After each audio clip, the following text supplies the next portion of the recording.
Hola, en este video quiero compartir 3 maneras de mejorar mi español que he usado afuera de los países hispanohablantes. I'm a full-time traveler who is a language enthusiast, and I speak English natively, Chinese natively, and I speak Spanish. In high school, I took Spanish 1 and 2, then I skipped a year, then took Spanish 3, somehow ended up with a really high grade, but learned nothing in Spanish 3. Then I forgot it all, and then I started traveling when I was 19. Started with Costa Rica, but I just started exploring the world of Central and South America. I realized I just needed to remember it then and there, so I kind of remembered it by talking to people. Then after many trips, couch surfing, if you want to hear more about doing those, I made a video and I'll link it up here, but just realized I should probably start Duolingo from scratch because I was kind of going off of what other people said, didn't know how to say a lot, couldn't really understand. But even after finishing all the Duolingo lessons, which back then it wasn't that many, now it's like a vortex, still so much missing. So one of the first things I started doing in India during the pandemic was copying la palabra del día, which is the word of the day, in the Spanish dictionary app, which I'll link down below, and it just puts that word into conversational everyday sentences, and that really helped my vocab and grammar. When the pandemic started in India, I also had a lot of time, so I started binging Netflix in a variety of Spanish from different countries. It wasn't easy at first, but my listening got a lot better. I personally am not a TV person. I don't watch the best and most popular shows from the US or any other country, but once there was the motivation and reward of Spanish involved, I'm watching stuff that I would never watch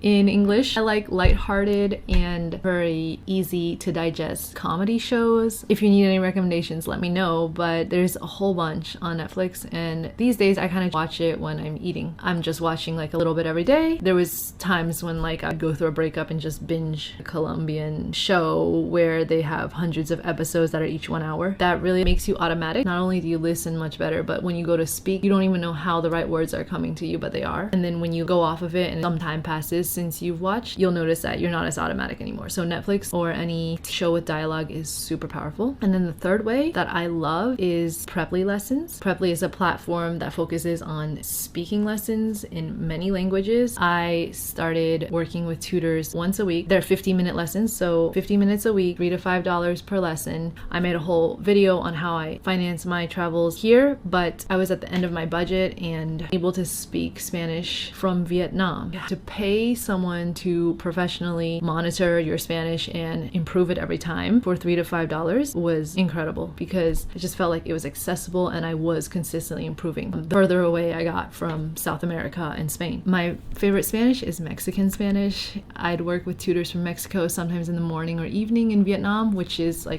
12-hour time difference. Always ask for corrections. Look for a tutor who's actually going to tell you what you're doing wrong and stop you and say hey, you said a feminine word instead of a masculine word, vice versa. They can also teach you from level 0. Traveling was really what taught me so much Spanish, but once I left those countries, there was no access and no way to keep improving it without these 3: Spanish dictionary, Netflix, and Preply. I'd love to know what other topics you want to hear about and what languages you're learning, what you've done to help your language learning journey.